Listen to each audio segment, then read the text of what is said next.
in the Irene, would you spirit like some water? of starting on time, finishing. Irene, would you like some water? No.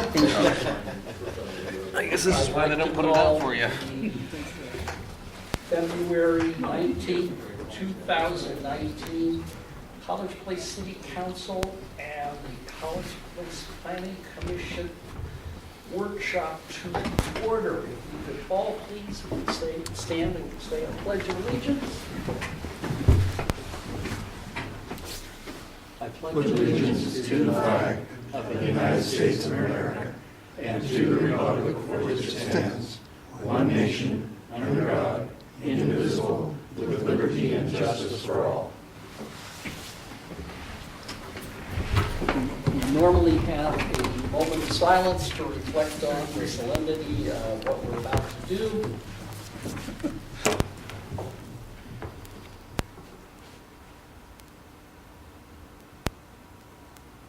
Thank you all very much.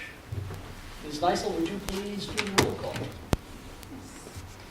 Mayor Harvey Crowder. Present. Councilmember Michael Cleveland. I'm here. Councilmember Heather Sherman. Present.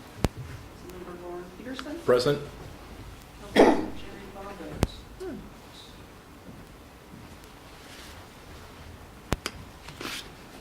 Planning Commission Chair Monty Coyma. Yes, here. And Vice Chair Randall Furness. Here. Scott Duncan. Here. Annie Davis. Here. Ken Lauterbach. Here. Dennis Olson. Here.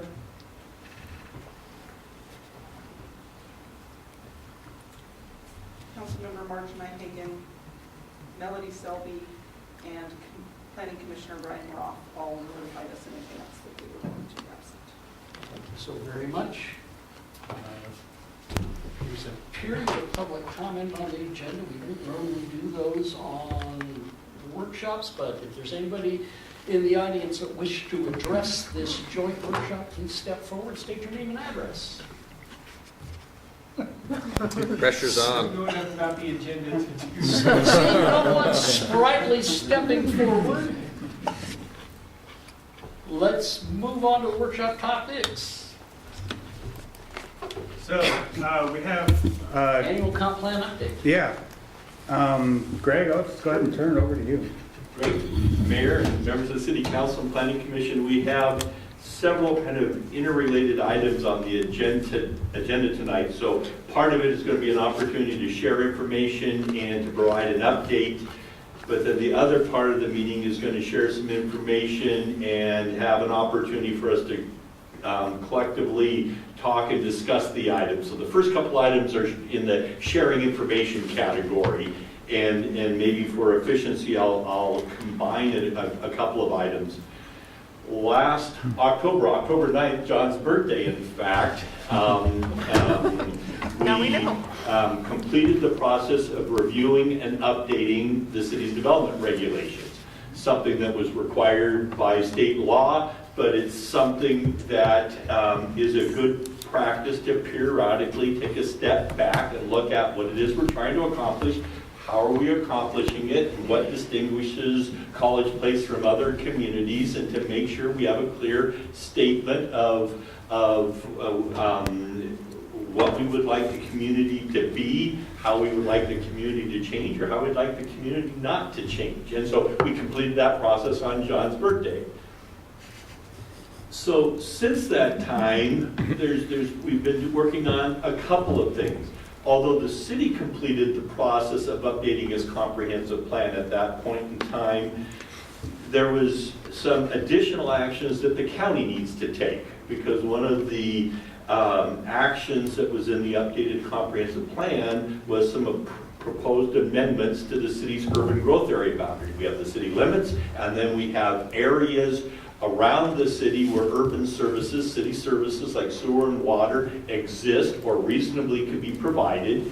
And it is assumed for planning purposes that over time you'd see urban development like there is in the city go into those other areas as part of our managing growth. And so the urban growth area that was previously existed, we had proposed some modifications to it.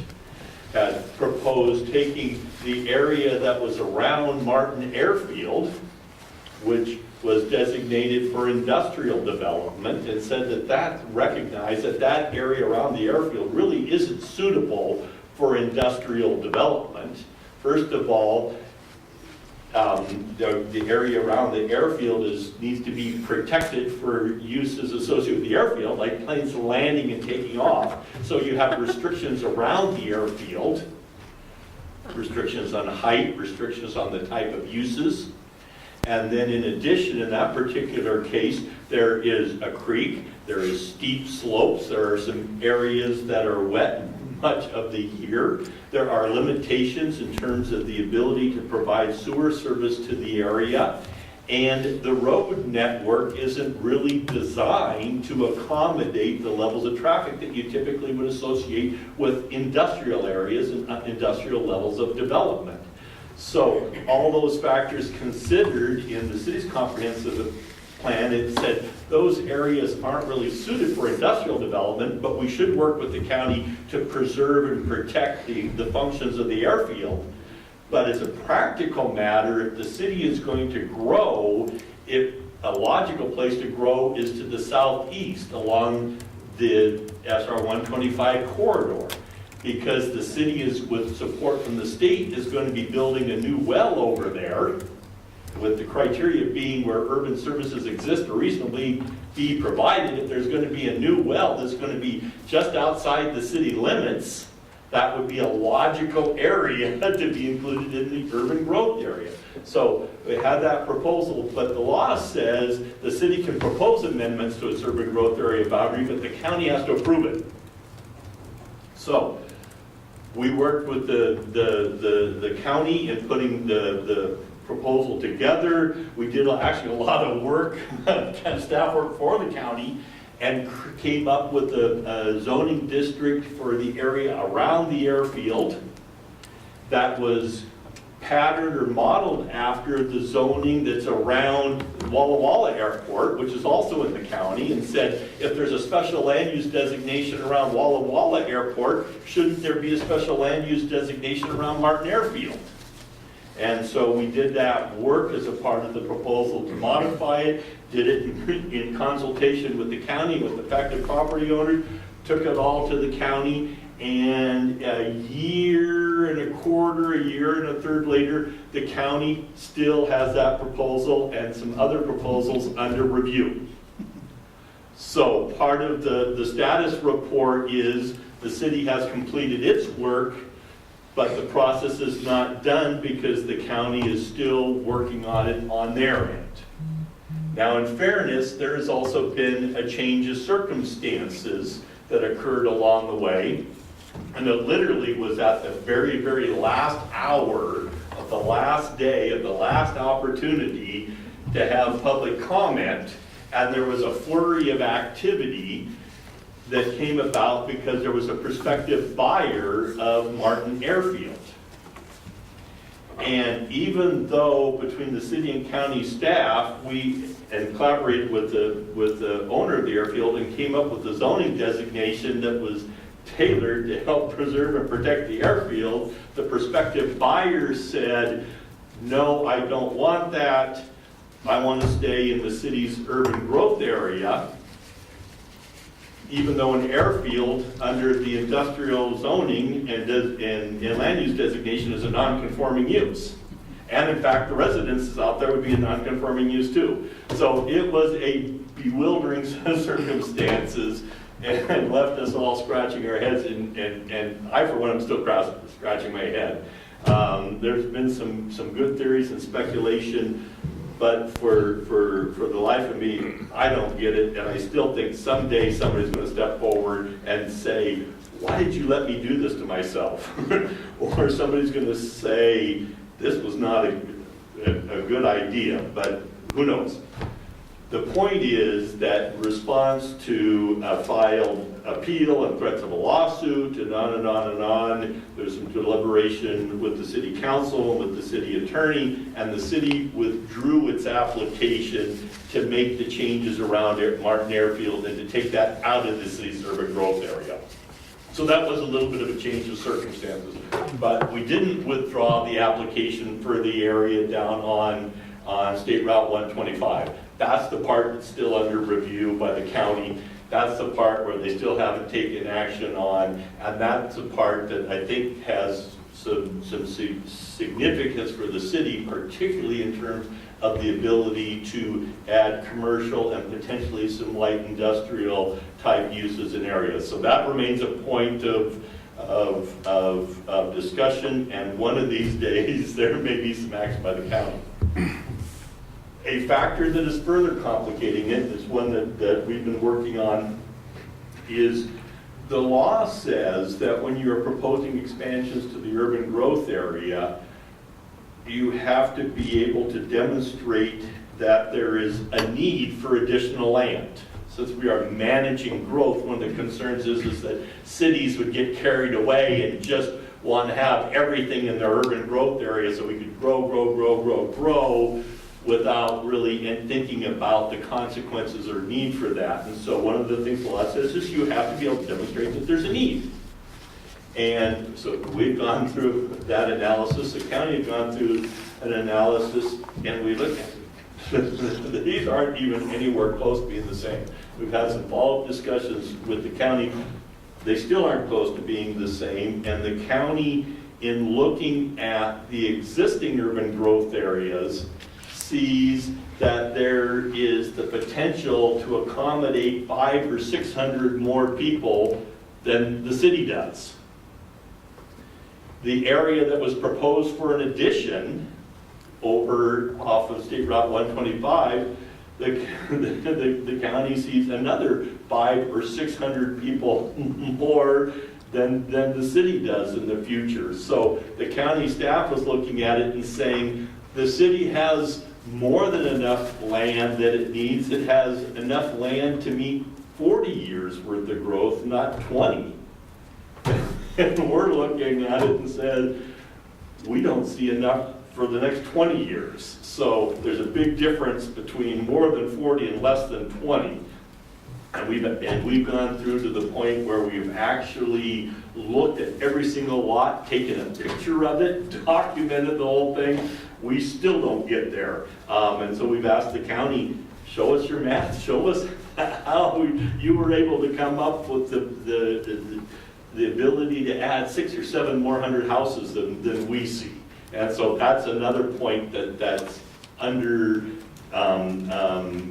discussion that may or may not be complicating the factor, but that's a long way of saying, even though the city completed its work in October, the process is going on and on and on. And hopefully one of these days we'll be able to report that the county has completed the action, has made the adjustments that the city requested to the urban growth area, and we can proceed. But that hasn't happened yet. That's a long way away of saying to the city council, one of the items that is going to be coming up on your agenda is the next meeting, John? Yes. Next meeting is a resolution that says that the city is going to wait a year to accept amendments to the comprehensive plan.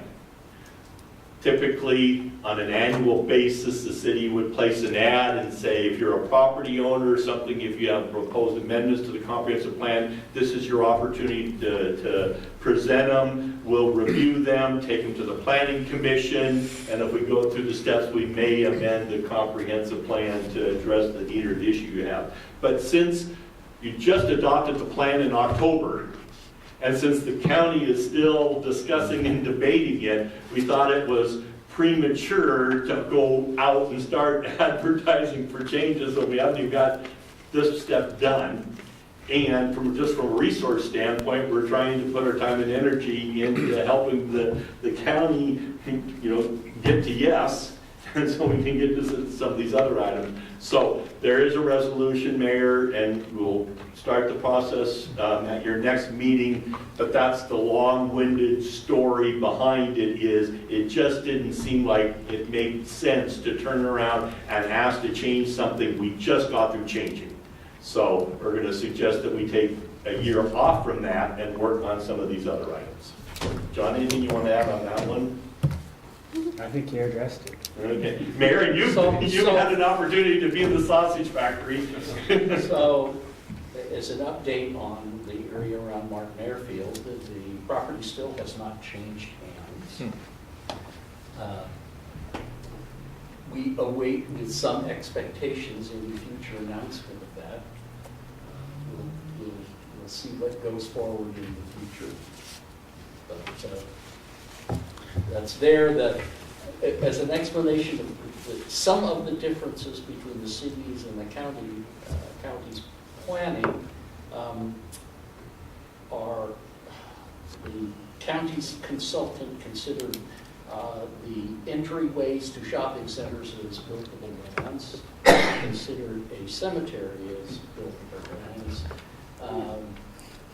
Basically, the approach they took is they took the county assessor's data as to what the land use was and didn't do any other homework other than that, and applied that to their, this is land available for building. We've requested information from the county to say, okay, how come we're still so far apart? We want a parcel by parcel review of your consultant's consideration of buildable lands, and we have yet to receive that. That's been requested since December, I believe. And there's going to be some instances where we could look at a parcel and we can debate fairly and say, well, I think this has the potential to be subdivided, I think it doesn't, but that doesn't account for 1,100 people. And there's a big disconnect here. And so sometimes we use the terms like 30,000 foot flyover, or maybe we might say quick and dirty, or back of the envelope. So there are times when you want to get a general assessment of things, and so you get general information so you can make general decisions. So if you're doing it at that level, that's useful to know things like where is the sky and where is the ground.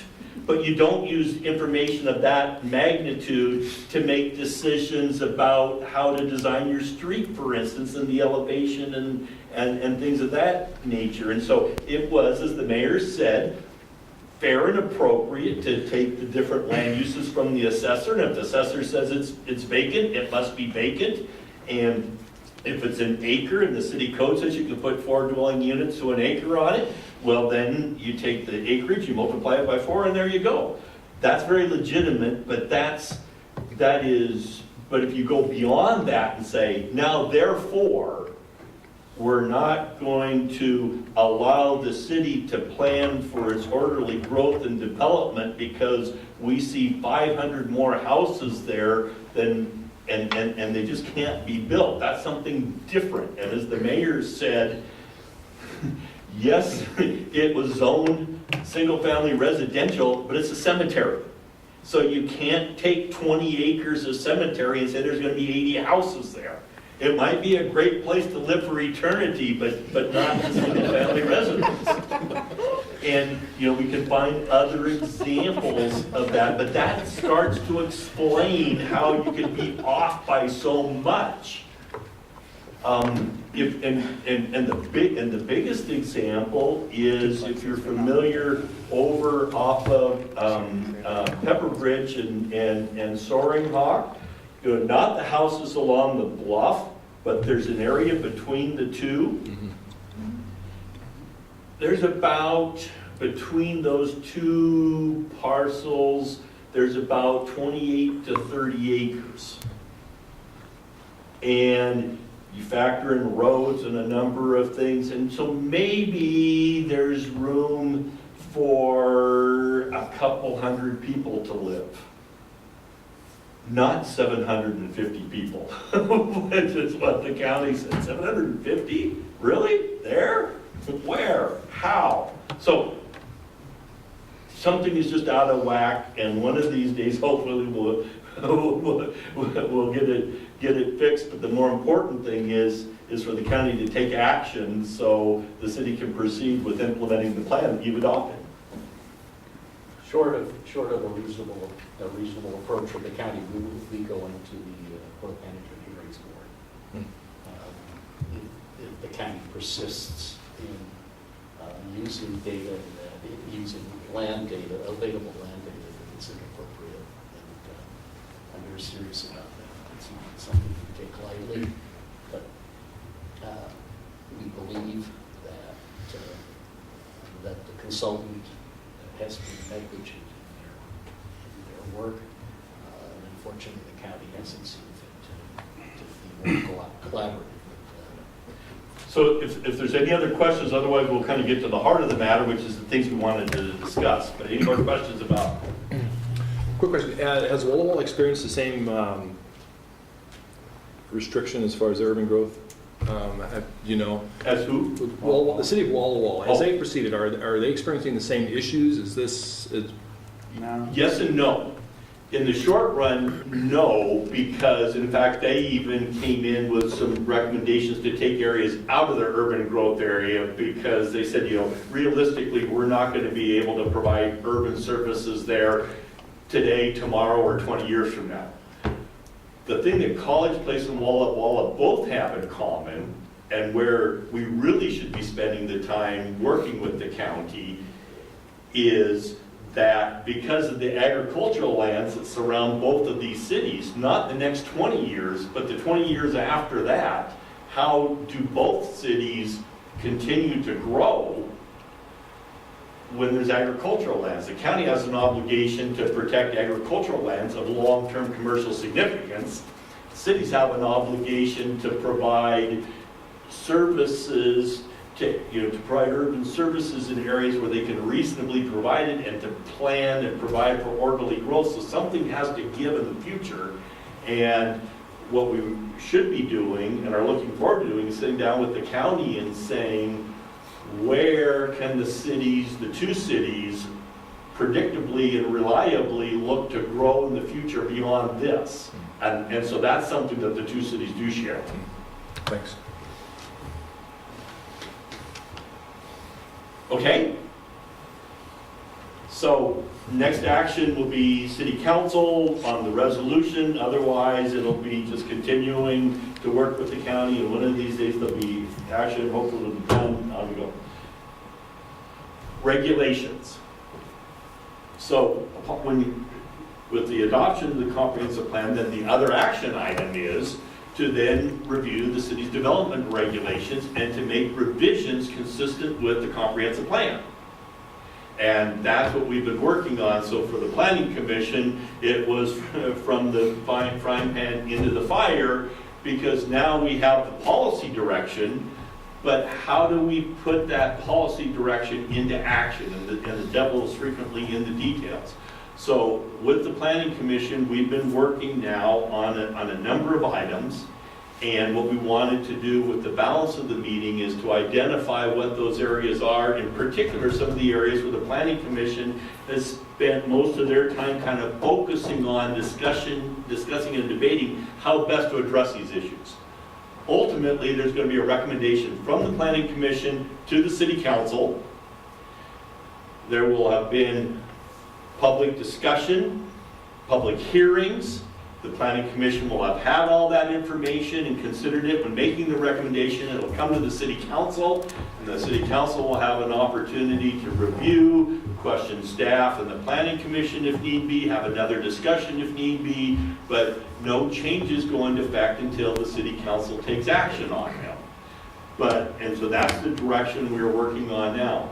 Many of the things, believe it or not, will be somewhat boring, somewhat unexciting, and will be a great way for city councils to be able to get a good night's sleep, because you just have to get it, your copy of the revised development regulations out at night, look at a few pages, and you'll be out. But there will be a few things in there that are significant, and they are things that can have a significant impact on the character and quality of life in the community, and those are the ones that we want to flag and talk about tonight.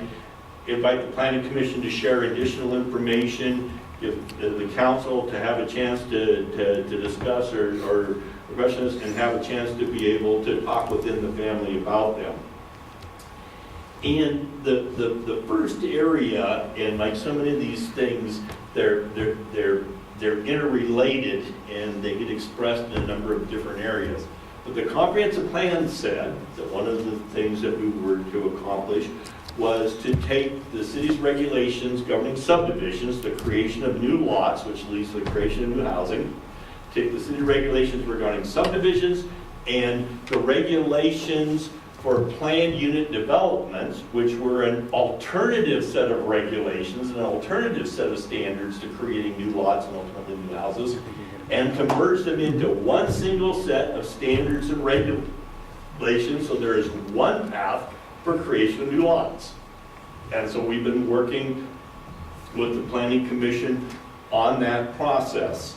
And in doing so, we've come across a number of issues. And we'll start with the first one, which has to do with road standards. And we are very fortunate in the Planning Commission because we have a number of experts in this field on the Planning Commission. And one of the things that we did to help facilitate this discussion is the Planning Commission took an afternoon and we got on a bus and we drove around and looked at subdivisions here in College Place and over in Walla Walla, so that we would have a combination of some older subdivisions, some newer subdivisions, and some recent subdivisions, and also be able to look at the differences between jurisdictions. And that's not to suggest that College Place should be like Walla Walla, but it was just, let's look at decisions Walla Walla has made, and let's look at decisions that were made in College Place and see what the differences are over time. And so while we were out and looking at the different subdivisions, things like Homestead here, or some of the older subdivisions in town, and then some of the real old subdivisions over in Walla Walla, some of the newer ones, one of the things I think is fair to say that really jumped out and helped define the character of different neighborhoods was the streetscape, what is happening on and around the street. And the factors and the variables that affected that were things like, how wide were the travel lanes? Was there parking allowed on the street? And parking on one side of the street or both sides of the street? Was there a sidewalk on one side of the street or both sides of the street? And was there a planter strip between the curb and the sidewalk to provide not only a degree of safety for people on the sidewalks, but also visually to help kind of set them apart and distinguish the street and the curb from the sidewalk and then onto the yards. And I think, at least I say that for many, if not all the folks on the tour, it was noticeable when we went to neighborhoods where there were landscaping strips, that green area between the curb and the sidewalk. And as an example, this is a schematic drawing, but we're talking about this area right here.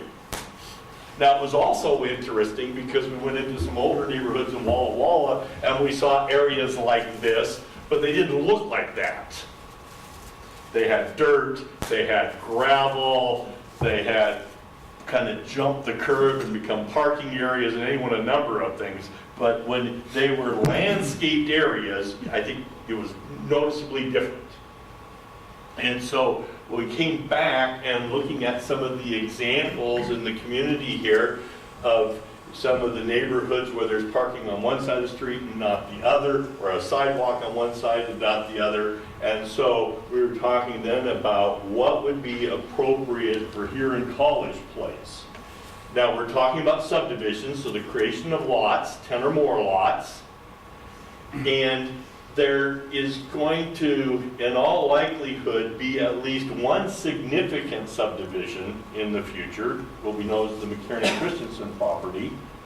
There could be others, but not necessarily a lot of them, not like, say, the Tri-Cities, where there's subdivision, subdivision, subdivision, also known as like Kennewick. So, as we had some discussion about this within the Planning Commission and looking at those different variables, we recognize that there's a difference between local streets, serve a neighborhood, which go to a collector and go to an arterial. And using McKiernan-Christensen as an example, if there was a main street or entrance into that neighborhood, it would be a collector. College is an arterial, and so we're not likely to see too many, if any, new arterials in the future, but we would see some collectors, and we certainly would see a lot of local streets. And so then the question is, what is the standards that would be applicable in those areas? And so Walla Walla, interestingly enough, the city is going through some of the same discussion, and their engineers came up with a series of schematic drawings, and John, using a little creativity, was able to take theirs and to be able to depict some ways that it might be appropriate to modify them for College Place.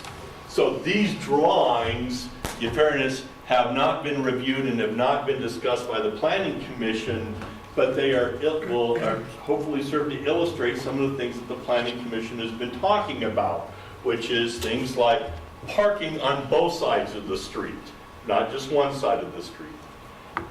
Having lot width wide enough or sufficient so that there's a room to park for visitors or guests in front. To have sidewalks on both sides of the street. And this item where we spent the most time talking about was planter strips. And as we discussed it, I think there was a consensus emerged with respect to collectors on our arterials, the heavier volume streets, that it made sense to have that separation. But the question is, would that be appropriate on the local streets or not? And some of the arguments in favor of it and against it were, well, if you have a planter strip, and let's say this is 5 feet wide by 60 feet, that's 300 feet. That's not that much. But if you have 300 feet here, 300 feet here, 300 feet here, that does add up over time to additional land that could be some more housing units. So that was a factor. You've got the width of the pavement, which is area that has to be maintained and plowed and things like that. That was another factor. And one of the ones that we discussed the most was, could anything happen in this area, like we saw in some of the older neighborhoods in Walla Walla, or would the city standards say these are areas that have to be landscaped with grass, have to have an occasional street tree in them, and have to be irrigated so that they stay green? And the question is, if that's the case, who pays for it? One option is the city, which sometimes there's a temptation to say, which means that it's free. It's not. It means that we all pay for it.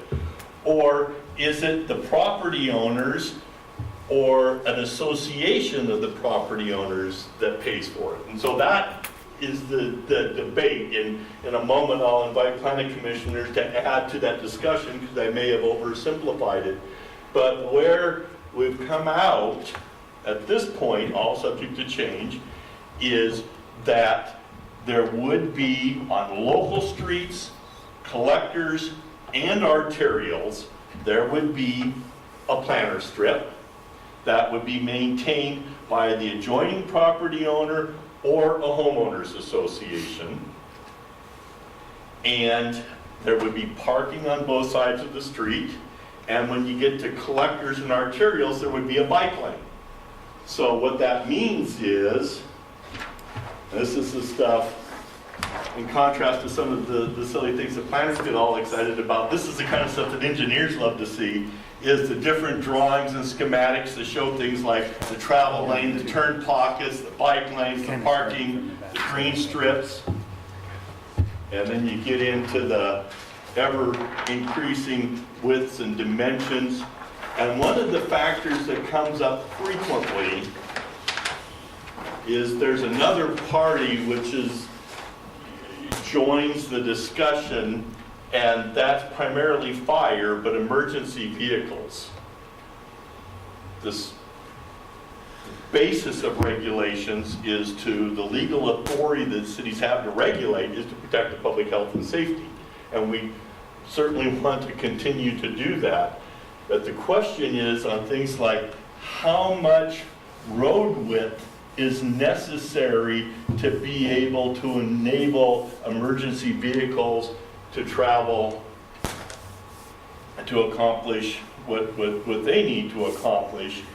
And you could certainly do that by making roads wider and wider and wider, but then you're also making maintenance costs greater and greater and greater, land and development costs greater and greater and greater, housing less affordable and more expensive, more expensive, more expensive. So the question is, where's the balance? And the fire code says that you need to have 20 feet of unobstructed travel for emergency vehicles. So the question is, does that mean you have to have 20 feet of dedicated lanes, or can you have 10 feet in one way and 10 feet in the other? And what about things like, if you have a bike lane, does that count? Now, you could argue that if you have a car parked and there's a fire and the owner isn't home, that's going to be an obstruction. You could also argue that if you have a bike lane and you have a bicyclist and there's a fire, that could be an obstruction. But you could also argue that would be a heck of a good time for the bicyclist to get out of the way, which is by law what you're supposed to do. And so you shouldn't have too many times that a bicyclist is going to obstruct an emergency vehicle. But the question is, where's the balance in all of this? So where, and John, correct me if I'm wrong, but if I remember, there's certainly some adjustments. Walla Walla has some things that are maybe a little bigger or dino-sized, but basically the standards that we're looking at, parking on both sides, sidewalks on both sides, landscaping on both sides, and preserving 20 feet total. So there is enough, but it may mean that the emergency vehicles drive down the middle of the street. And that, aside from the planting strips, represents what our current local street cross-section is 36 feet, face of curb to face of curb. 8 feet of parking on either side and 2 10-foot travel lanes. So Monty, Randall, planning commissioners, one of the things that's great about planning commissioners, we have engineers, we have realtors, we have residents in neighborhoods, and so we have a real nice balance of perspectives. But planning commissioners, anything you'd like to share or add or highlight? This is kind of in the way of an introduction to the city council, one of several issues that are going to be coming their way before it's all said and done. Monty or others? Yeah, Planning Commission didn't have a unanimous decision on getting to this, but I think the majority certainly liked the quality of life that the planter strips, the wider streets, sidewalks on both sides provided. And some of the things that we discussed by establishing the planter strips and pulling the sidewalk away from the street is, yes, it delineates the pedestrian away from the traffic, the vehicular traffic. It also provides opportunity for trees, for shade, for both pedestrians, parked vehicles. I like to park in the shade in the summer. It's a little distant from us right now, but that perspective becomes more relevant as the heat increases. We like the idea of having a consistent level sidewalk rather than going up and down on each driveway through an entrance. We like that for the little kids on bikes. We like that for parents pushing strollers. We like that for the disabled community. We like that from a lot of different perspectives. And so that's definitely a change from what we've done in the past.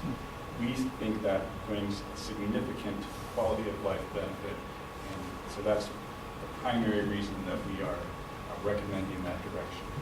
And certainly invite my colleagues to chime in as well, because it was not unanimous. The details, of course, involved here, the width of the planting strip and the sidewalk, and what it does to the property owner lot setbacks. And so we need to look at those items. And one of the things that we talked about and want to follow up with the Planning Commission is right now there is a 20-foot setback requirement in the front yard. And so one of the things that we've talked about is if there's going to be a 5 foot of landscaping here, giving a credit so that you could have the setback could be 15 here. To the house. To the house, yes. Makes sense. You still have the fuller setback 20 feet to the garage, and that's important because then that allows enough room for cars to be able to park in the driveway, which minimizes the need to park out in the street. But that was kind of the compromise. Thank you for saying that, Scott. That was kind of the way of balancing interests here, is if we take 5 feet, which is going to have the effect of not only increasing safety, but arguably beautifying the area, the buildings could move in a little bit because of that. That's where the balance was found within the Planning Commission. Thank you. So I could ask for some clarification. That is, there would be a 20-foot setback from the street, the garages, and a 15-foot setback from Property line. So in this scenario, if the property line was the back of the sidewalk, it would be 15 feet for the house and 20 feet for the garage.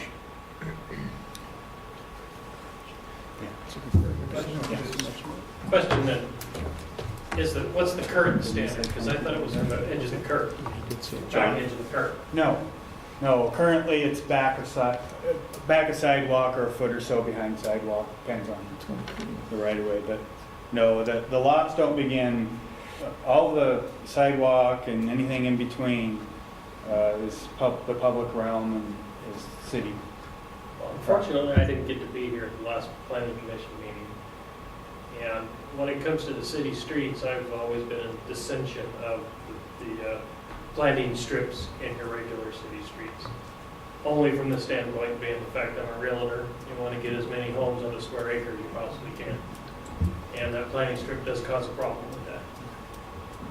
I think it's from a beauty standpoint, I totally agree with it. From a practical standpoint, I have two big negatives. One, for the size of the properties that you could put in an acre, and the other, like you've already mentioned, is who's going to take care of that green strip? And most likely, most of our brand new stuff is going to have HOAs, but you know what, HOAs don't always last forever. They can be voted out, and I know it's a rarity, but they can be voted out. So who's going to take care of that beautiful green strip, and will it stay green or not? Whereas if you add that to your property person and have the owner of the home be responsible for taking care of it. Now, if you go down into Walla Walla, you'll find a lot of those strips are being maintained by the homeowners. I've even seen them even have permanent sprinklers put on the other side of the sidewalk to make sure that it stays watered. Mm-hmm. So it's not an impossibility to have that strip maintained by the homeowner. then you'll have to talk a little bit different about setbacks. So partly because of your concerns, Ken, is why some of us were talking about potentially then talking about the setback only being 15 feet, sort of make up for that. And you're correct, actually, in the city of Walla Walla, city of Portland, many areas that I'm familiar with, by ordinance, the property owner is required to maintain that frontage strip. And the way that it's written, it says it's a continuing responsibility of the property owners, but it can be met through a homeowners association or runway, or they could contract with somebody, but the bottom line is it's the individual property owners. Yeah, the idea of a homeowners association voting or disbanding or something, the way they're supposed to be irrevocable. So now you can't account for a HOA that may go belly up just because they're not active, and you know, that becomes an enforcement. You know, what level does the city want to come in after the fact and make sure that these organizations are up and running and upholding their end of the development agreement, essentially. As a realtor, I have read quite a few of the HOAs in this community, and every single one of them has a vote-out clause in it that I know of. Matter of fact, I know for a fact of one up in Harvey Crowder's neighborhood that almost got voted out because the landowner or the managing land partner of the land of those lands had the majority voting block, and he almost voted it all out. As he told me he did, and then changed his mind at the last minute. So I know it, you know, and also you've already told us about problems already in Garrison Creek where they'd really love the city to come in and take over their streets and maintain their streets and stuff like that. So we got, you know, there are issues. I'm just saying, just protect us. That's all I care for. So, and it's neat to see all the pretty green stuff, but you know, we still have to also protect the fact that growth has to happen. Growth has to happen. And if we hamper the builders from being able to do that growth by taking, have you ever done the 600 feet thing over McKiernan's? How many more lots would that lose? That would be an interesting figure to hear, because that could be a very large difference. So, from the business standpoint, I worry about those minor strips. So there's one issue. So, and that applies to arterials, collectors, and residential streets. Mm-hmm. But the biggest impact is on the local streets, Yeah. because you're likely to have maybe one collector, maybe two, but it's really the local streets, because that's how the circulation within the neighborhood primarily occurs. So there's a lot of factors. I mean, in the long run, what I like to look to and think about is quality of life. What do we want our neighborhoods to look like 20, 30, 40, 50, 100 years from now? And that's part of the reason why we went on that tour to Walla Walla, because they have some of those neighborhoods that are 100 years old or 150 years old. And they have very wide right-of-ways and big planting strips and big trees, and they also have a mix of uses from multifamily to single family right next to each other to commercial, and it's a, I don't want to toot their horn too much, but it is a very different community than what College Place has. So keep in mind, you know, what do we want our community? Yes, there are direct impacts to maybe X developer might pass up on the development, but another guy might say, well, hey, that's perfect for me. So don't sell ourselves short because some guy might walk away, because there's possibly somebody else behind him. What do we want our communities to look like in the long run? And do we want slums, or do we want places that are question or comment? Ken, a real quick question. From your perspective, in the business you're in, shortage of lots to build on in Walla Walla is critical? Well, if you talk about, yes, it is very critical. College Place has even a bigger problem. What do we have buildable lots right now? City just sold one. That's probably the first one since the one I sold down on 12th Street in a year that's been available for building lot. That's huge. I mean, we just don't have anything available. So we talked earlier about urban growth and expansion. We don't know where that's headed. These 100-acre, wheat field sections out there, what they can be broken out into, in the future perhaps, or not. But to your point, I mean, less lots means more expensive lots for building. I mean, in other words, if you were to take this land and subtract it, there's less lots, but the trade-off then, I guess, is that there's still the eagerness to build on a lot. Even What's if available, you are correct. Yes, you are.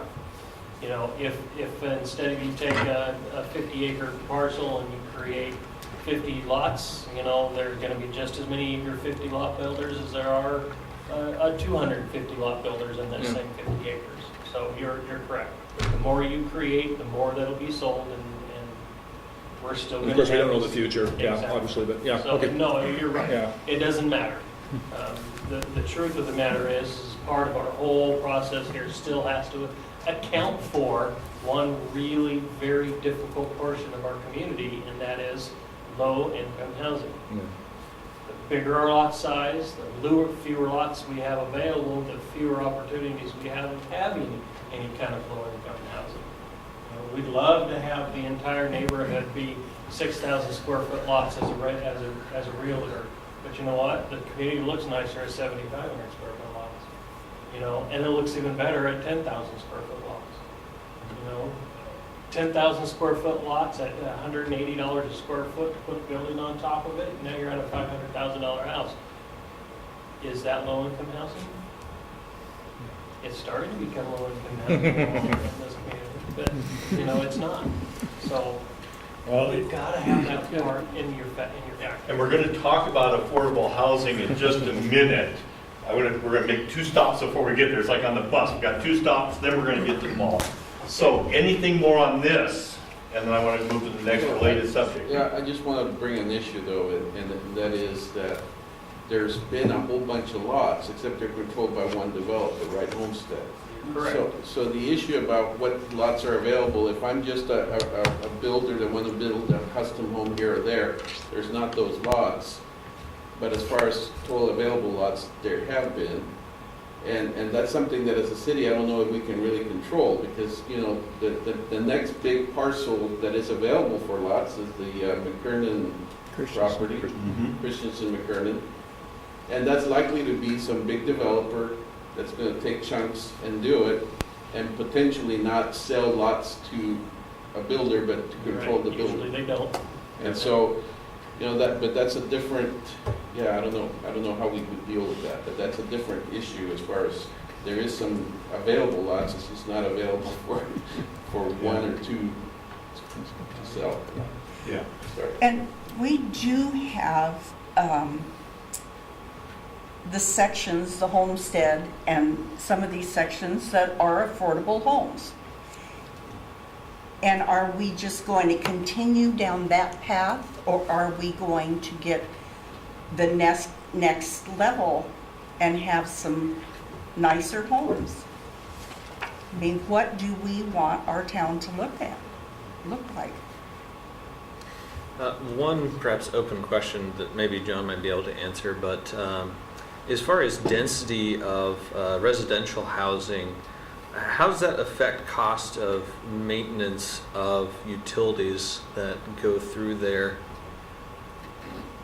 Does that tend to increase it the denser it is, or does it tend to decrease as it's larger, or vice versa? Well, I think the more dense of a neighborhood, the more tax base you have, and so that would lower it, but I don't know, I couldn't tell you exactly. But There are the general you patterns that also you're end up, in a higher dense neighborhood, you may end up with more emergency response calls, or, there could be a flip side to it.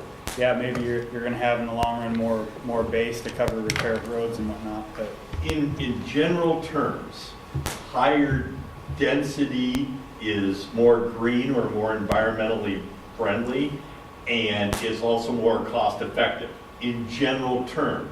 But it's not a straight line, because it tends to be like this, where you can, the more dwelling units you have, the per unit cost for the fixed costs goes down and down and down.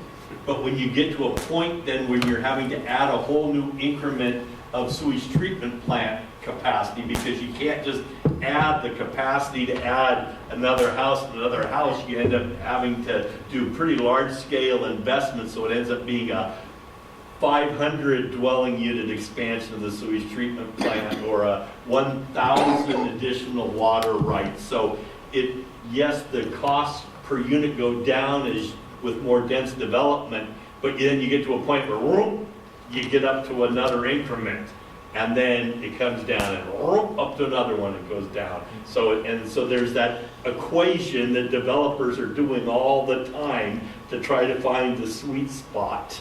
You don't have to pay for the extra development. Exactly. Yeah. Okay, let's talk then about a couple of related items to that. So another item has to do with parks and open space. Now, there's a whole city park and open space plan. There's a park, arbor and recreation board. We can spend a lot of time talking about that. But just following up on the discussion of streets and roads, there's then the question of what kind of open space and park requirements should there be in new subdivisions.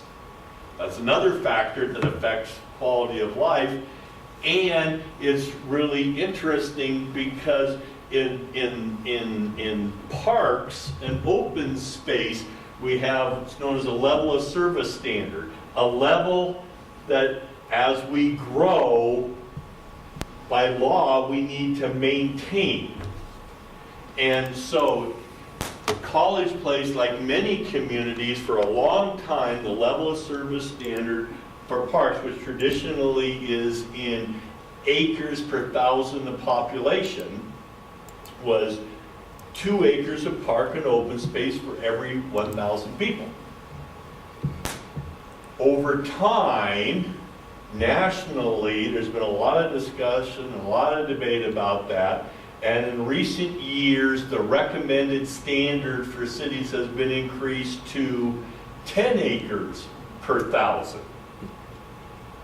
Recognizing the fact that land is getting more and more limited, and when it's gone. And so to preserve some opportunities for open space and for recreation and community. And as the trend goes to smaller and smaller lots, which are more efficient, and the cost goes down, then there's fewer on-site recreation opportunities. That creates a need.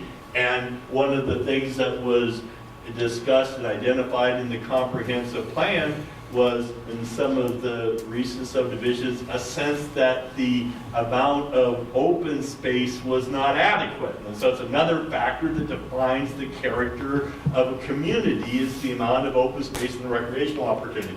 So the Parks Board recommended, and it's in the comprehensive plan that was approved, that the city's standard should be increased to 10 acres per 1,000.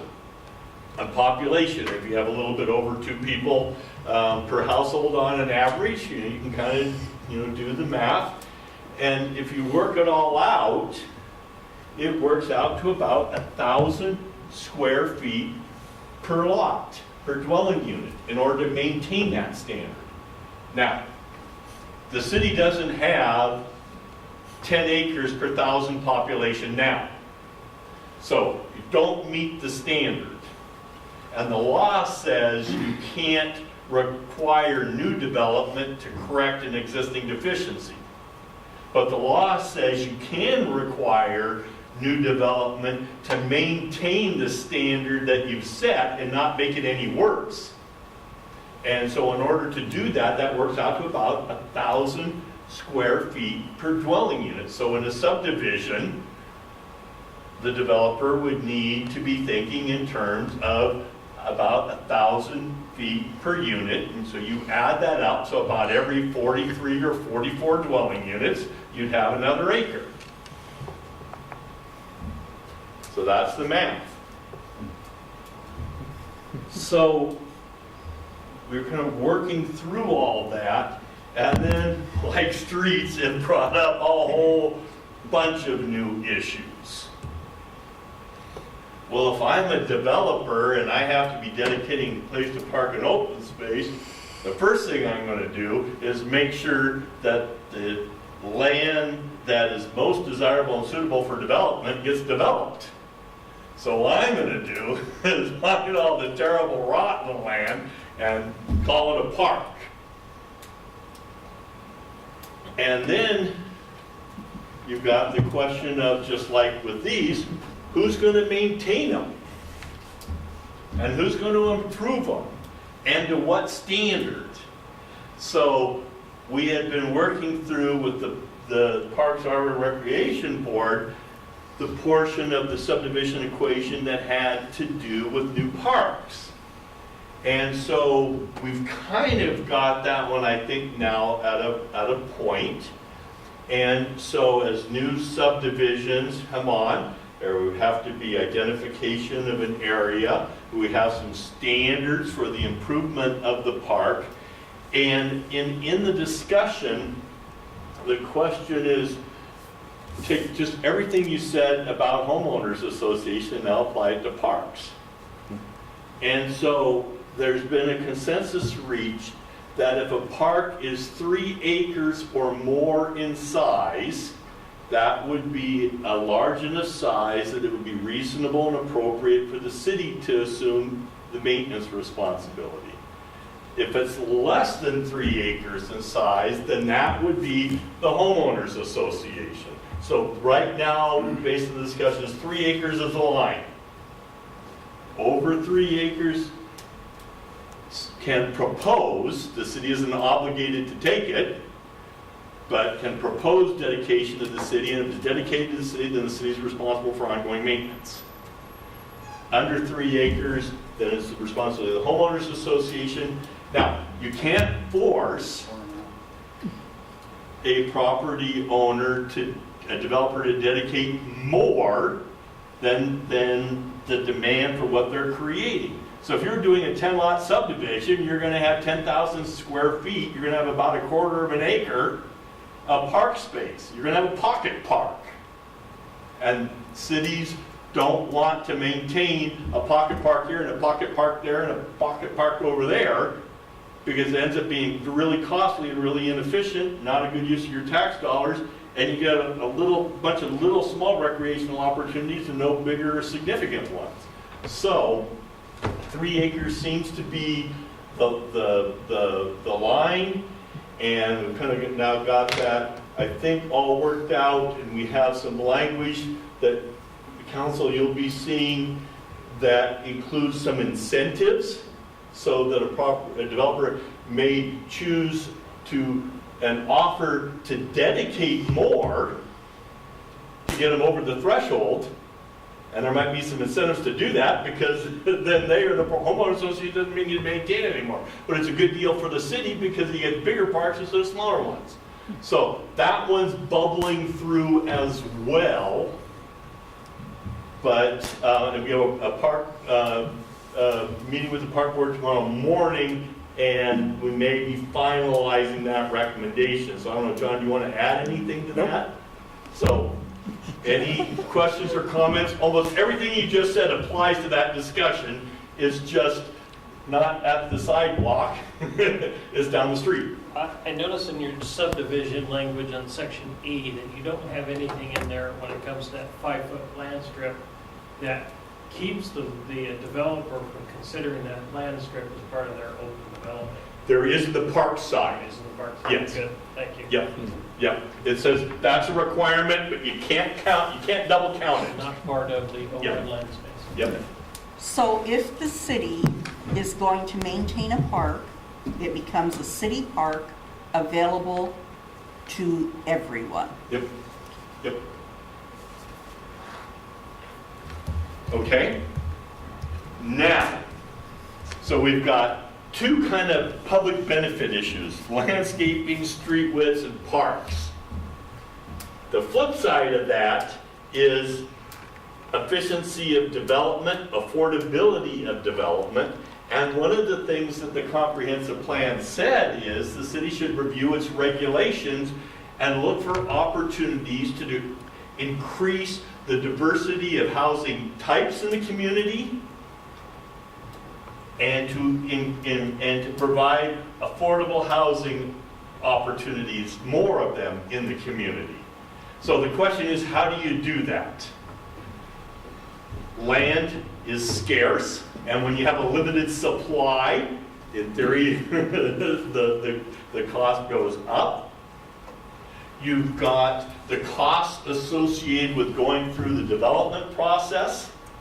You've got the costs associated with providing sewer and water and streets. You've got the costs associated with, you know, the lots themselves. You've got the costs associated with building. You've got the costs associated with borrowing money. There's a lot of things that contribute to the cost of housing. And there's a lot of factors that all tend to drive the cost of housing up and up and up and up and up. Some of you might remember, for instance, when you bought a house and I remember when my folks bought a 5-bedroom house when we were growing up, which was a pretty big deal. We all got our own room. And they paid the ungodly price of $30,000 for that 5-bedroom house. So there's a lot of things that affect affordability, and then it's really interesting, and John's been participating in a regional discussion on that. Affordable housing is an issue throughout the United States. You may have seen a headline saying that the mayor of Seattle in her State of the City address is going to talk about the housing emergency in Seattle, the crisis of the lack of affordable housing in Seattle. It's interesting, Washington State has the lowest amount of affordable housing in the country compared to other states. And then Walla Walla County has the least amount of affordable housing within the state of Washington. Now, it doesn't mean that Walla Walla is the worst in the country in terms of affordability, but it means that it's certainly on the wrong side of the moon in the discussion. There aren't a lot of opportunities for affordable housing in this larger community, and although one can argue that there's always a need and a benefit for less costly new housing, the area that is most acute is in rental housing. It's apartments that 1-bedroom or 2-bedroom that are affordable. And so there's really a region-wide effort to what can we do to try to increase the affordability of housing. So let's go back to what the comprehensive plan said. Increase the types of housing opportunities and the affordability of housing opportunities here.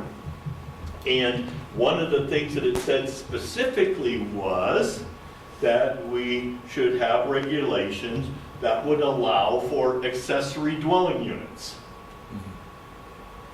The notion that if you have a single-family residence, that there can be a place on the lot for a smaller residence or cottage, if you will, but a dwelling unit that is accessory to the primary one.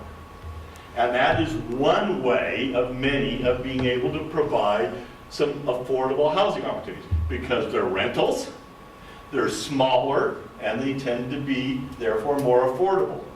Now, you get in then to a whole new set of issues when you're talking about accessory dwelling units, because they're supposed to be accessory to the primary, supposed to be smaller, supposed to be more affordable, but you end up with the balancing of a number of interests. Well, if you have a house and you have people that live in the house and you have a second dwelling unit on it, where are the people that live in the second dwelling unit going to park? one example. Or another example is, I may have my house, and John may have his, and maybe there's times if I'm in the kitchen and it's in the fall, I can see into the kitchen at John's house over the fence, but that's not that kind of big of a deal among neighbors, or at least we have curtains or something. But what if I put on top of the garage, my backyard, an apartment for my in-laws, and it looks right into John's backyard? So every time John's out having a barbecue or having dinner or something, there's my mother-in-law looking into John's backyard. So you get things like privacy issues. And then She's not gonna wanna live there long. That's what I do in my backyard. and you might not either. You haven't met me. I have actually lost a house sale because the window on the neighbor was right over the fence. And the lady said, no, I won't buy that house. So we've had a very interesting and insightful discussion in the Planning Commission on, once again, how to balance some interests.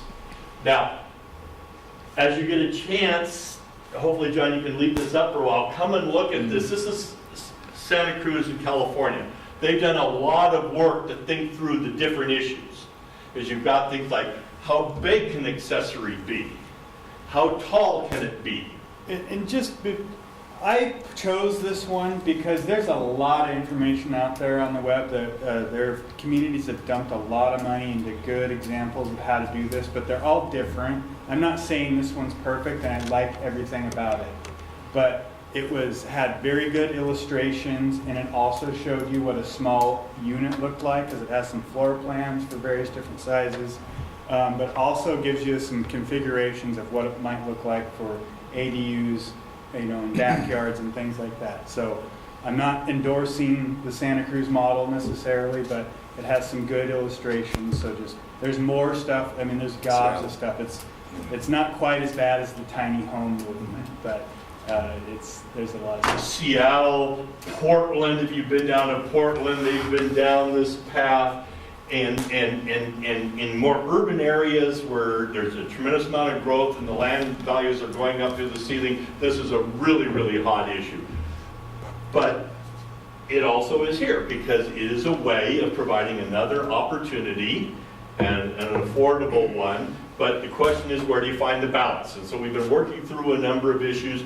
Just to be clear on nomenclature, if we're talking about something where you rent it for less than 30 days, we're talking about a vacation rental. That's a different beast, subject to different regulations. We're not talking about vacation rentals.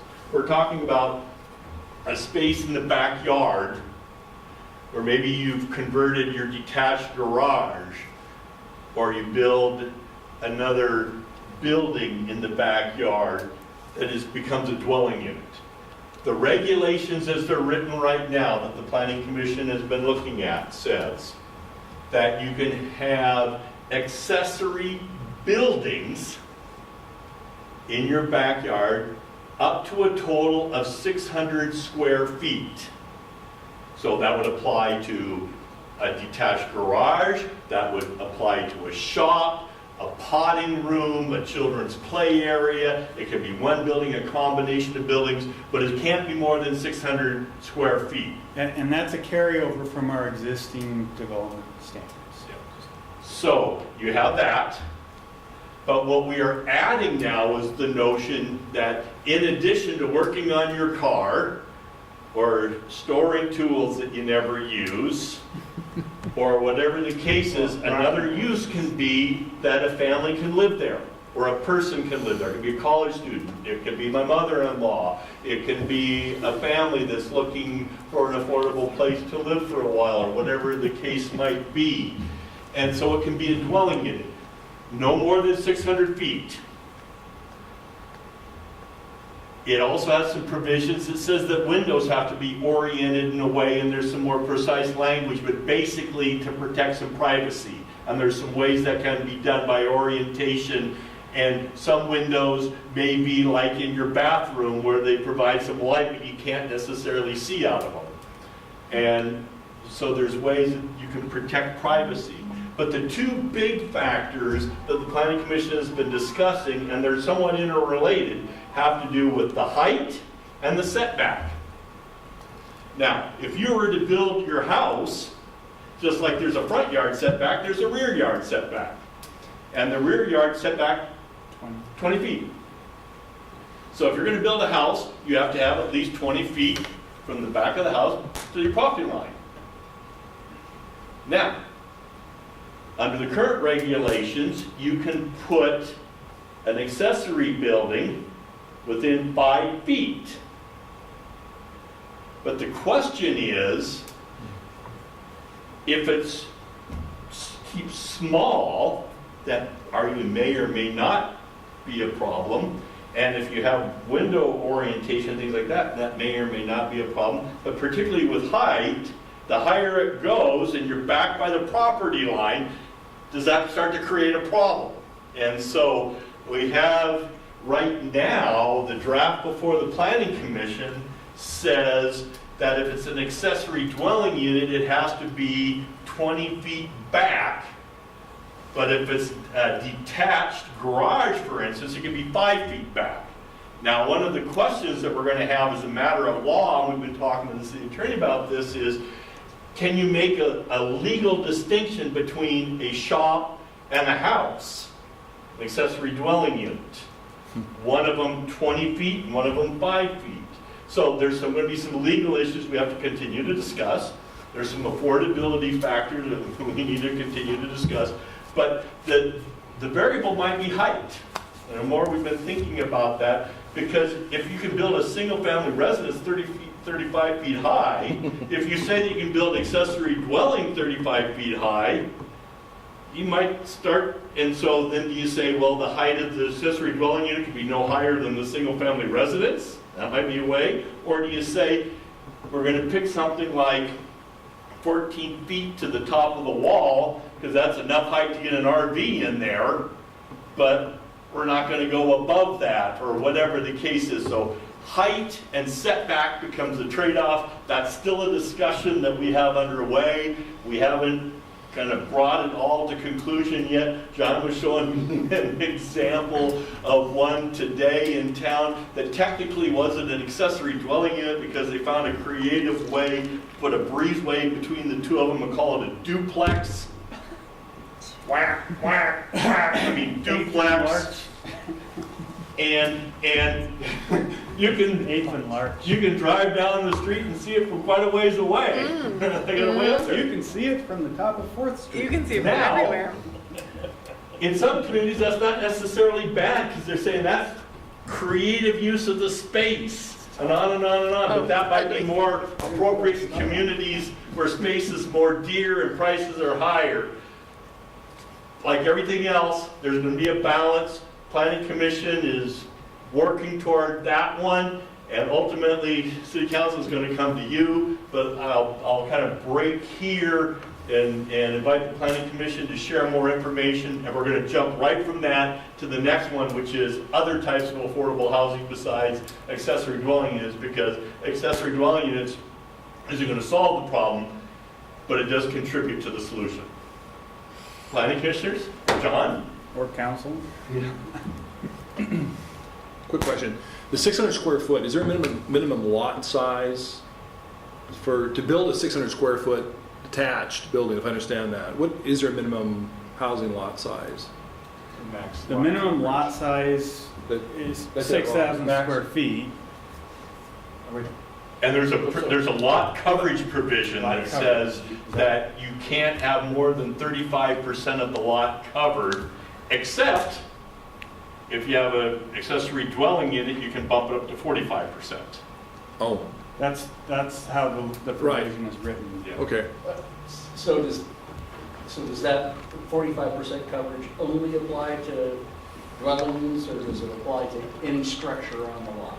We probably would apply it to any detached structure. So, yeah, I mean, it could drive. That's a good question. That's going to have to be some discussion. Another way of getting there is you could say that the accessory dwelling unit, since it's capped by the size, it can't be more than 600 feet. doesn't count against the lot coverage requirement. That's another way of getting there. So that's why some of these details kind of make a difference. This was kind of a carryover from our existing zoning code where if you, in the R60 zone, if you're doing a duplex and your lot is 7,500 square feet or larger, you're allowed an additional 10% bonus. And so we've been able to apply that for duplexes, and that was kind of the train of thought was, well, let's allow that, let's give that additional flexibility for the ADU.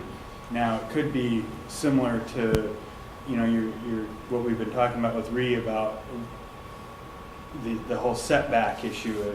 If you're allowing a setback for any detached structure, you know, for a shop or garage or whatever, and allow them to have that 5-foot setback, can you really discriminate and say, oh, but if it's going to be a dwelling unit, you have to meet full setbacks? Because as long as your fire, life, and safety issues are being met, which is a 10-foot separation, then why are you having a distinction? By that 10-foot separation, you mean between dwelling units on, or some structure on one lot vice another. Right, on right. another. And real quickly, John, you know, it's interesting.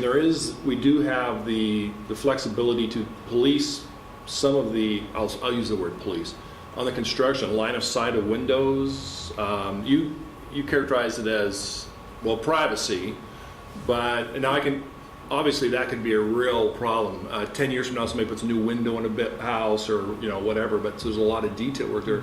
But at least at the beginning, you can say we're not going to build something 35 feet and put a slider so you can view down into the person. I mean, right now we don't have anything for single-family homes. We don't look at sight lines from neighbors. But the adoption, yeah. But what we're talking about to address the concerns for the privacy of backyards is some restrictions for windows. And even down the road, if you are adding a window to your house, you are supposed to get a permit. Right. Good point. Yeah. Adding or changing? Either? Adding, just adding. even changing them out. If you're upgrading to more energy efficient, you're supposed to get a building permit. And interesting, it was actually some model language provided by the state of Idaho. Now, there's places in Idaho you don't even have to have a building permit, but they had model standards for accessory dwelling units to help protect the privacy between neighbors. So it's kind of interesting that Idaho was the one that provided the language. Like I said, this makes perfect sense. And it wasn't Boise either. It was some odd. Well, actually, Was it Boise?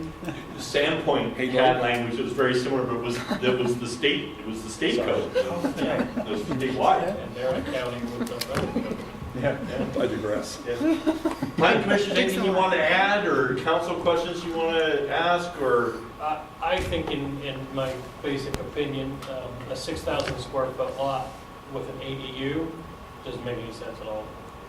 And if it was me, I would recommend that you wouldn't allow them on a 6,000 square foot lot. You'd have to have a minimum of 7,500 square foot lot. Although remember, 600 square foot is only a 2-car garage. The smallest 2-car garage you're going to build is a 20 by 20. A nice, decent one is a 20 by 30. So that's basically only a 2-car garage. Yeah, you can't just, you cannot look at it from, you got to look at the entire picture. So yeah, you have a 6,000 square foot lot.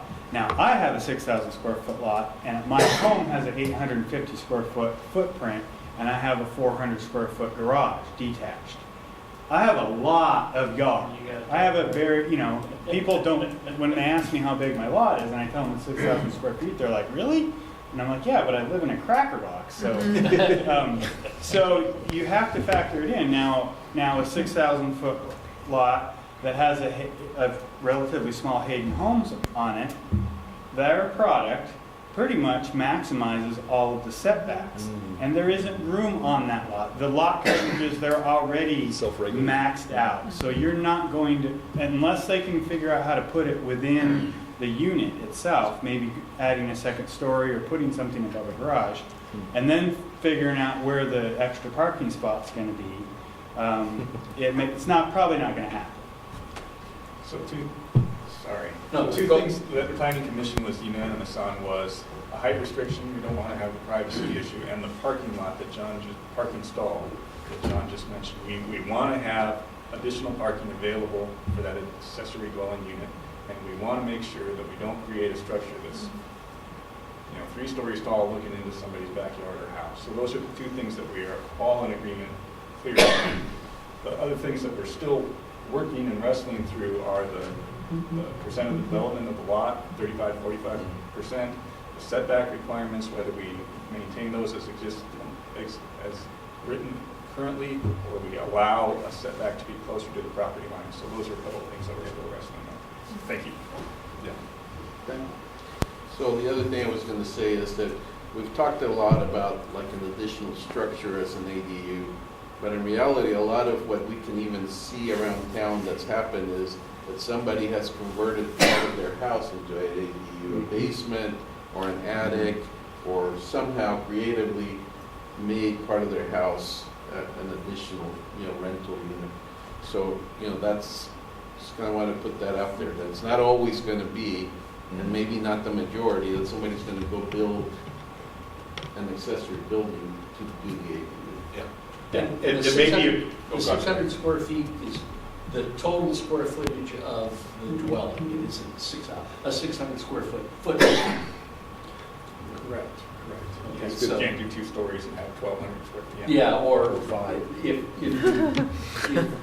you limit the height to a single story, then you've got a 20 by 30 footprint. Now, when you get a chance, look up here. Yeah. One of the advantages is they have, here's a floor plan for 460 square feet. Here's one for 640. So you can see some different scenarios. I think it's fair to say that there's going to be a lot of lots in town where this just isn't going to be an option unless it's the scenario we're talking about, like a mother-in-law apartment inside the dwelling unit. The notion of a detached space that is a separate dwelling unit isn't going to be something that works in a lot of lots, but there may be some where it does. I'll be interested to see what the city attorney has to say about the setbacks. It's difficult for me to envisage one standard for one type of building and another for another. That becomes, we'll see what Bree has to say about it. Can we distinguish them? Mayor, I'm going to suggest that we take about a 5-minute break because there's food over there and have a chance to stretch, and then we'll come back and finish strong talking about some other affordable housing opportunities. Does that make sense? Thank you, please. So about 5 minutes or so? Restrooms are in the hallway. And we can certainly stay longer, but my thought is that if we wrap up the discussion around 7:30, that would have been a good productive meeting. So a couple of afterthoughts on accessory dwelling units, and then we're going to talk about other kinds of affordable housing. One of the other issues that came up is, well, in addition to a mother-in-law apartment inside the house, or maybe just building a detached building or converting your garage, what about some other things? Could you put one of those containers that's on the back of a semi-truck and put it in your backyard? You call that an accessory dwelling unit? The answer is no. Well, can you take your camper trailer off the back of the pickup and put it in your backyard? Call that an accessory dwelling unit? No. Well, what about a teepee? No. What about a tiny house, which is now something that's kind of caught on as another way of providing affordable housing because it's on a trailer and you can just wheel it into the backyard. Planning Commission has discussed that and said, no, if you're going to have an accessory dwelling unit, it needs to be on a foundation, it needs to be attached, it needs to be something designed and built to live in. So, if you're wondering about some of those other things, no, no, and no. The other thing is, and this is a good transition to the next, is there are no perfect regulations in the world. And just as we've been talking about it, what about this, what about this, what about this? So we try to be as clear as we can, anticipate as many things, try to write it in clear and common language so that we have a reasonable chance of understanding it and applying it. The courts have said that when it comes to regulations and standards, that a reasonable man has to be able to read it and understand what they can and can't do. Some people would argue there's no such thing as a reasonable man, but that's what the courts have said. And so, to a certain extent, it ends up being trial and error a little bit. And just what this discussion has been and what the Planning Commission has been working through is trying to find the way to, what's the right balancing of interest. Which takes us then to affordable housing and some different types of housing opportunities. For many of us, being able to mow our lawn and pull weeds and blow snow are the kind of things that enrich our lives. But for some of us, not having to do all that is pretty darn nice.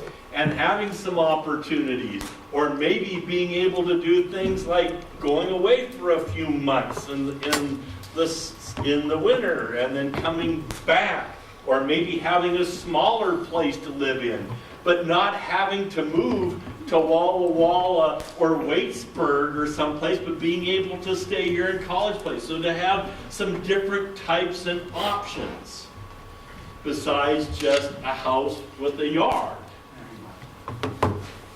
And so accessory dwelling units is one part of the mix, but there are some other parts of the mix as well.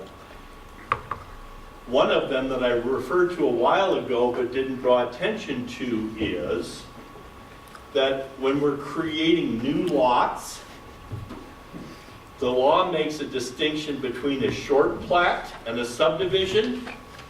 And in theory, a short plat, which involves fewer numbers of lots, can be done through a more expedited administrative review, and there aren't as many standards and requirements because you're talking about something smaller and more localized as opposed to a larger development that as you expand, the number can have some significant consequences. And the state law says that at a minimum, the dividing line is between 4 and 5 lots, but gives the city the ability to go up to between 9 and 10. And so the regulations that are working its way through have a provision that says the dividing line between a short plat and a subdivision is proposed to be 9 lots or less and 10 lots or more.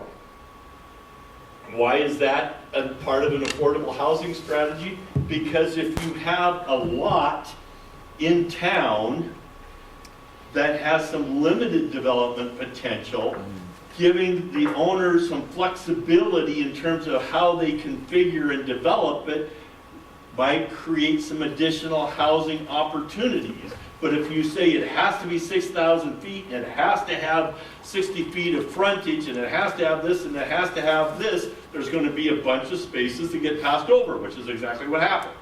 So the regulations give some flexibility in the case of short plats. So that will be another thing that potentially might create some more options, because with that, then there might be some opportunities to do some things. And when we were on our tour, we saw some of this in Walla Walla. What's even going back in time, maybe things like clustering some houses. Instead of all of us having our own yard that we get to maintain, what if you had some smaller dwelling units that were clustered around a courtyard or a garden or a shared open space? And you see some senior-oriented housing that frequently has that, where you may have a patio area, but there's an open space area that you don't have to maintain yourself. That might be an option. So things like clustering or cottages, might be some ways to help with some of the infill development opportunities that are in contrast to a great big huge open field where you're building streets and sidewalks and planter strips and the like. So that's one part of it. So some of the terms that come up are things like cottage housing, smaller units, co-housing, where there may even be some shared facilities like a shared washroom or even a shared dining room or a shared common area that enable units to be smaller, because smaller means less cost and more affordable. Kids these days, I remember counting down the number of days till I could go in and apply for my driver's license. And in my teaching at Eastern, I have kids come to class and they don't have a driver's license, they don't have a car, and weren't even remotely interested in one. I said, what? I was 16 and had a concussion from the football game, and it didn't make any difference. I went down and applied for and got my driver's license. I wasn't going to miss my appointment because having a driver's license was that important. That explains a lot about you. Yeah. It does. About his driving, The dots too. are connected. Yeah. There's all kinds of dots out there. No, I know. Still? And I remember how important it was to have first house and borrowing money from my parents for a down payment. And kids right now are perfectly happy with their couch being their bed, their TV being a computer, and their front room being a coffee shop down the street. So patterns and preferences are changing too. Plus, like say some of us, it was pretty cool a few weeks ago, literally cool, when we could take our leaf blower and blow the snow away. It was less cool when it kind of got hard and you had to shovel and stuff like that. And it's kind of nice not to have to maintain the yard. So the next thing on the Planning Commission's list that we're going to be talking about is some of the different housing types we see in different communities and what some of the regulations are. And this is a spoiler alert. One of the potentially the big items of discussion are going to be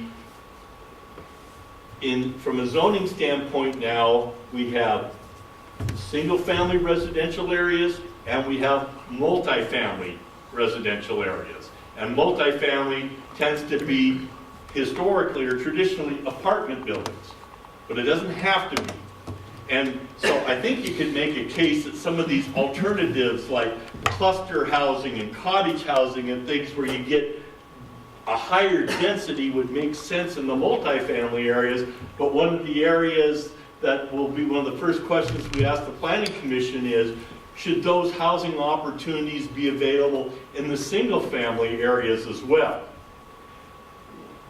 A good kind of look ahead is duplexes in the past were permitted in some of the single family areas, but you had to have a larger lot. So what about cottage housing in some of the single family areas or some of these other types of housing? So that's where the Planning Commission is going to go next in the discussion.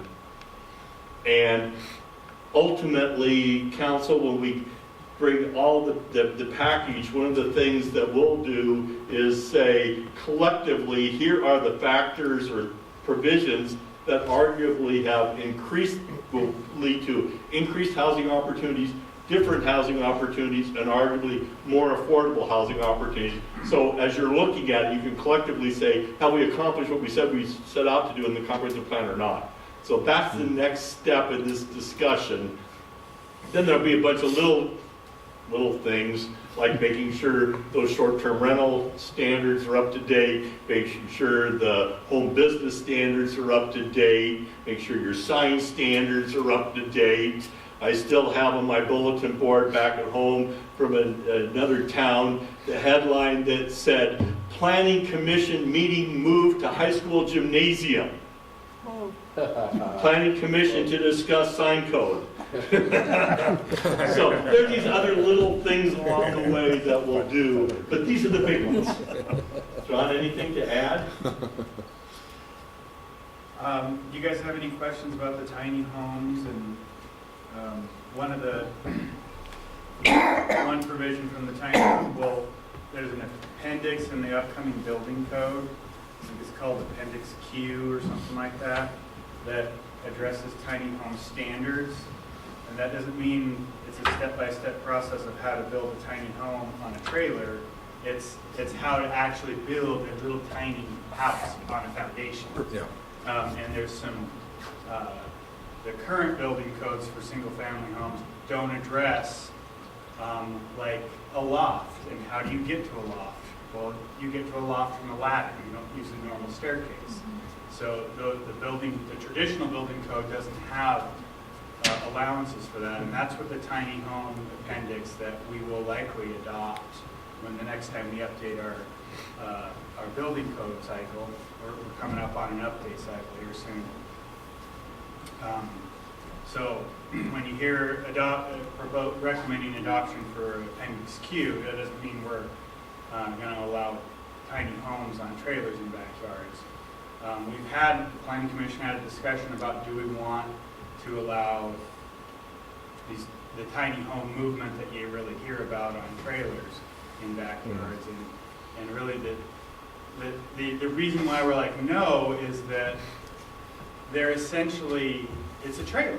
Maybe it's a homemade trailer, maybe it's a trailer that's really cool and was built in a factory and was all up to spec, but it's the state licenses those through the Department of Labor and Industries, and so L&I, and they are manufactured to standards of travel trailers. So, and if we want to allow travel trailers in our backyards, that's all fine and dandy. You're more than welcome to do that. But currently we don't. And we can't distinguish between one really cool 1965 Airstream that's all polished up and restored and looks awesome and it's really cool and it's hip. And then somebody's 1975 Winnebago that, Chevy Chase's brother-in-law told me for the weekend. I mean, we can't distinguish between those two different things. So the same thing goes for the tiny homes. If you want to build a tiny home, fine. Put it on a foundation and we'll call it an accessory dwelling unit. John, what's the definition of a tiny home? Is it under 600 square feet, or is there a definition of a tiny home? There isn't a definition per se of a tiny home, but the tiny home movement Right. is a small home on a chassis. Yeah. I have a just theoretical. Somebody buys one of these factory-built tiny homes, pulls the like they do with quotes unquote mobile homes. They pull it in, they pull the wheel set out, they put it on a foundation anchored, connected to water, sewer, electricity permanently. Is that different than someone wheeling the trailer in their backyard? And the exact thing, no, not a bit different. In real estate, that's called. It's the an building improvement. code. Well, so we do have a very old provision in our code that needs to go away, and it's the medical necessity, where you actually get a prescription from your doctor that says, I have a relative that I need to take care of, and you bring that to the city, and then the city is supposed to allow you to put a temporary dwelling unit in your backyard. And we have some of those that were issued through that process, in the 70s and 80s, and they're still there today, and they're not, the medical need has gone away. But let me add something to what the mayor was saying, because if you have something that was not built to building code and it's on a trailer, if you take it off the trailer and put it on a foundation, do you have a dwelling unit? And the answer is only if it meets the building code.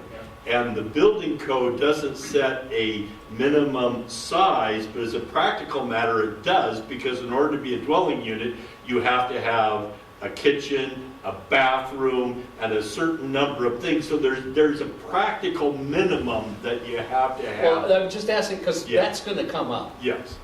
Well, and you can buy a park model, which is basically a park model, it's a single wide units that the mobile home industry puts out, manufactured home industry. And you can put those in a manufactured home park, and you pop the wheels off, they have engineering for how you attach it to the ground, so in a windstorm it ain't gonna blow away. And we'll attract. We have areas for that, but we don't allow that in our current residential. Well, to that scenario, then you could bring in a Winnebago, take the wheels off of it, and put it on cinder block and say it's a house, right? I mean, even like a tiny home. If you open up that window, yes. I mean, that's the same thing as a tiny home being brought in and taking the wheels off, I would think. You'd go one step further because that Winnebago doesn't come with engineering on how to attach it to the ground, so we'd say, well, now you have to go get an engineer and you gotta. Getting technical on it. So a dwelling unit is a structure that conforms with the requirements of the International Building Code. And that's where you make the distinction. Now, there are a few exceptions where the law has said that if you have a mobile home park, and there hasn't been a new mobile home built since 1976 because the federal government said there will be no more mobile homes. But if you have a mobile home park and you have some, 40-some-year-old still mobile homes that are still there, the law says that you can, on one of those mobile home pads, you can have a RV, for instance, and live in it, but you can't on a single lot park your RV and say, honey, we're home. So that's where the code is. There are some gray areas around the fringe, and that's why we try to be as clear as we can when we write the regulations. But in terms of a dwelling unit, and it's international because there's a recognition that there's some basic life safety things that need to occur, and it needs to be built in a certain way. And every time we pick up the paper and read of another big disaster, that's why we have these codes. That's why there's things like fire standards and earthquake standards, and why we don't build in flood zones and things of that nature, because when you do, you have a problem. And let me just kind of clarify for the average technical person. The reality is, it's all about, like you were saying, kind of something about safety. I mean, this is, in my mind, this is the scenario. I have a extra house, I'm going to rent it out, I get people in there, it's just a little mobile home that we've taken off its wheels and put it on the ground. The walls are about this thick. They can't handle 12 degrees outside. So when your renter's out there, they got the heater turned up to full blast. They can't heat the building because the standards of building aren't good enough, and they're still in their coat and they're parked inside the house freezing to death. We can't allow that as a decent sized society. So the only way you can stop that is to keep those pre-built people from using them as ADUs. You can build the same size, but use a 2x6 wall where it can be insulated properly and heated properly and like I said, proper bathrooms and stuff like that. So, and that's really truly the reason why we're doing it. You know, not just to be mean, you know, there's a good reason for it. Being mean is just a side benefit. Yeah. So Definitely the colors. Yeah. like I said earlier, the devil is in the detail. That's what we're working through right now. But there's going to be a point where we'll conclude the discussion, make sure that we've connected with community so that others who have opinions and perspectives can share it. I can tell you, having observed many of the discussions, you have an excellent planning commission with a number of different perspectives. That's why it's so much fun to listen to the discussion, because there's seldom immediate agreement on things. And there's some back and forth. Well, what about this? And what about this? And what about this? And through that, then we kind of come to a place that, yeah, makes some sense. But there's been some balancing of interests in City Council. It's all ultimately going to come to you. Adam, you make your best decision, you move forward, and you know that you're gonna have to tinker along the way because there's just no such thing as a perfect regulation, and there's so many different connections, you gotta poke here and this, and this, and this. But it'll be, at the end of the day, it'll be a heck of a lot better what you have right now. And it'll be consistent with your overall vision, which is why we're doing it. So, unless John has a final word, maybe Monty and the mayor would have the final words. Does the planning commission have any questions for us? We're an easy target and take criticism reasonably well. What is that supposed to mean? Well, you know, that's one of the things that in the planning commission I've wondered, because you guys set the policy. And so some of the things that, you know, we'll end up recommending we have to pass, but these discussions, for instance, about whether to have street trees even though the street then becomes wider. I mean, is that some of those issues before we actually make a recommendation? Does city council have, I guess, some guidance? Well, just like you, there's a deliberatory process that we're going to go through. And the process that we tried to structure for the council is just like we've done today. There'll be a workshop that we sit down with your final recommendations and sit down and say, okay, here's what the recommendations are. Let's talk about the benefits of we'll pick on streets. What's the benefits and what's the drawbacks of each of these, and your deliberation. We may do another joint, because talking about it, you know, there is a cost to everything we do, and the question then becomes, where do we want to take the city? That's the comprehensive plan is a 10 to 20 year look out at where we're going and what we ought to be doing.